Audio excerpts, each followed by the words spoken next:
Lanita at Blackland Ranch here.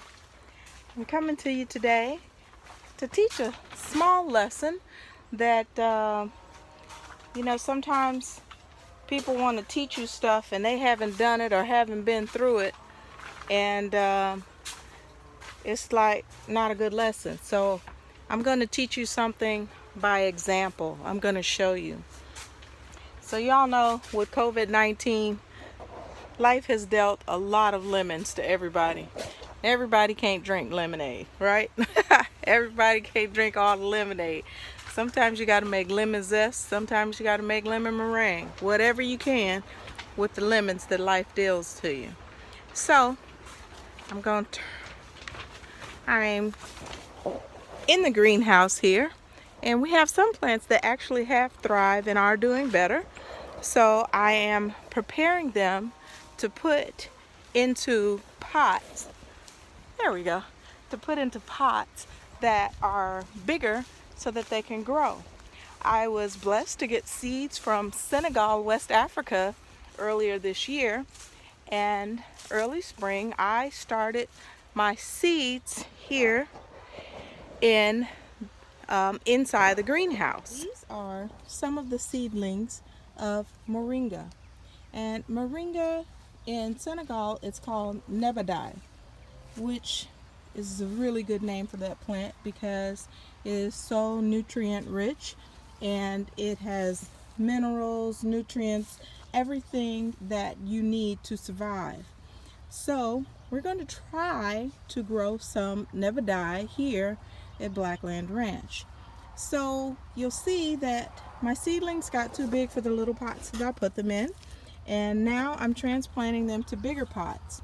It's still getting kind of cool at night, so I'm going to move these pots back into the greenhouse and keep them growing there until I feel like the nights are not so cold and I can put them outside and let them get air there.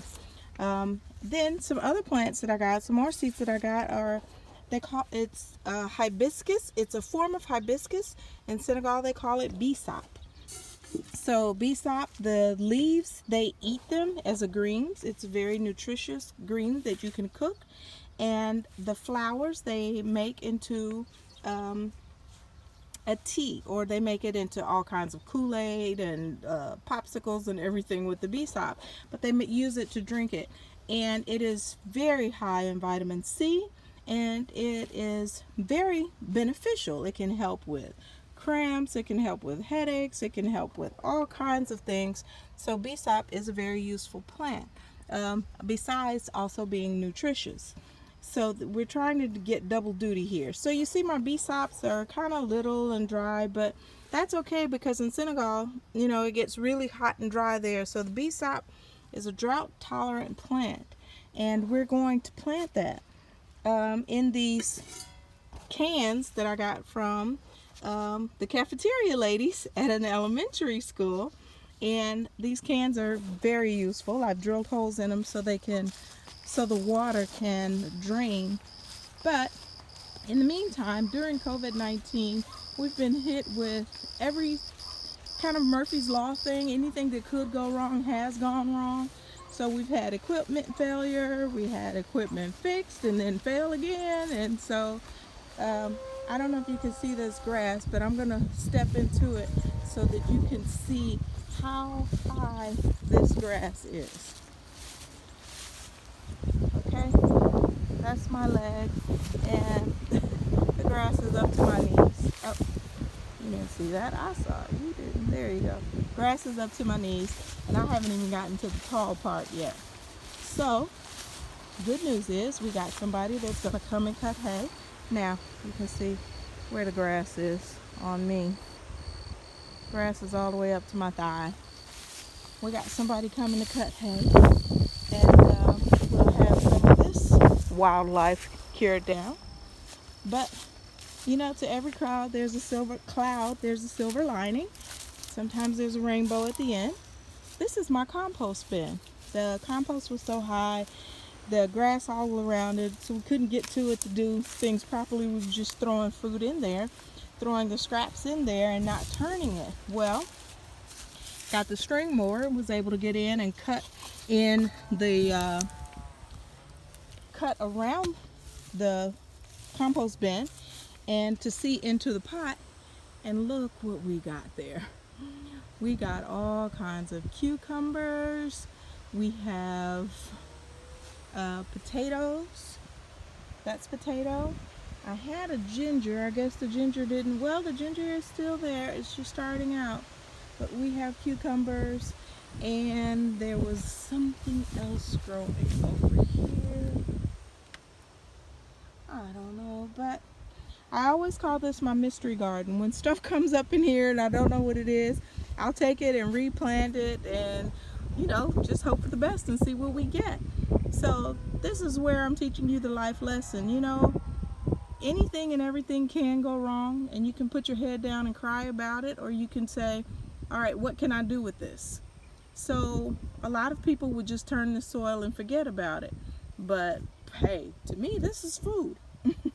So who cares if it's in the compost bin? There's that other. No, that's a different type cucumber. So there's a potato in here. So there's the potato. Okay. So we got some potato plants growing, and we have some cucumbers growing.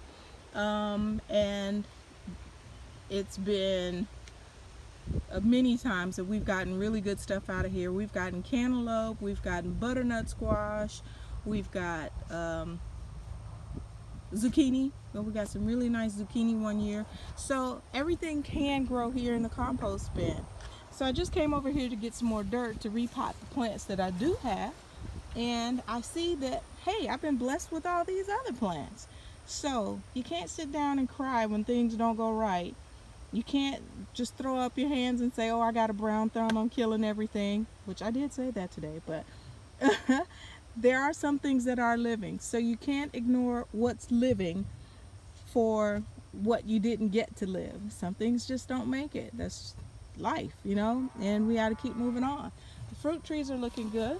We've sprayed them once with neem, and it's keeping the bugs away so far, so we're going to be okay.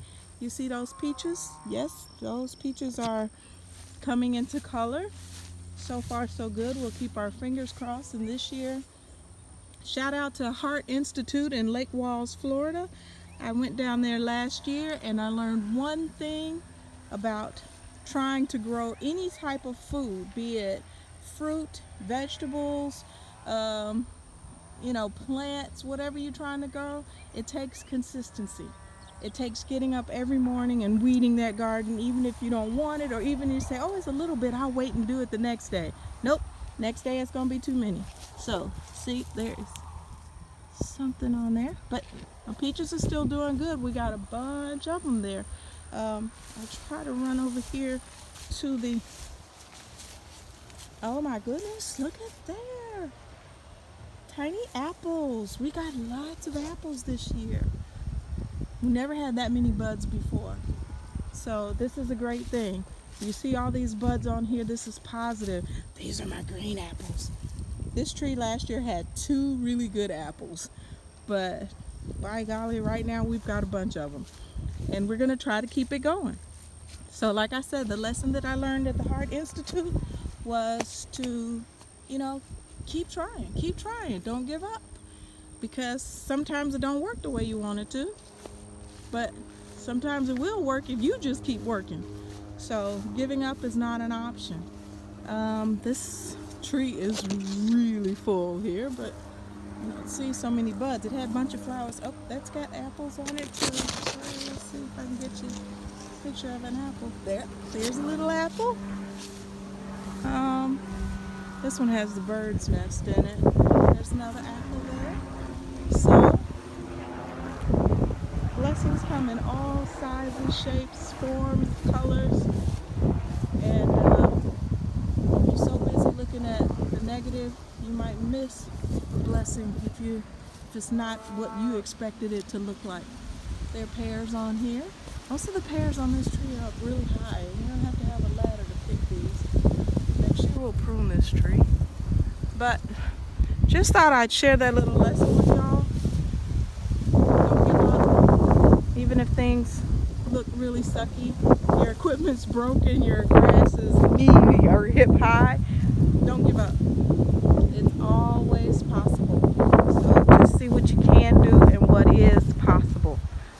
We've got some nutritious things growing here. This will, I mean, it won't sustain us 100%, but hey, it's a supplement and it's better than nothing. So thank you all, and don't forget to hit that subscribe button down below, and if you have any comments, I'd be glad to hear them. So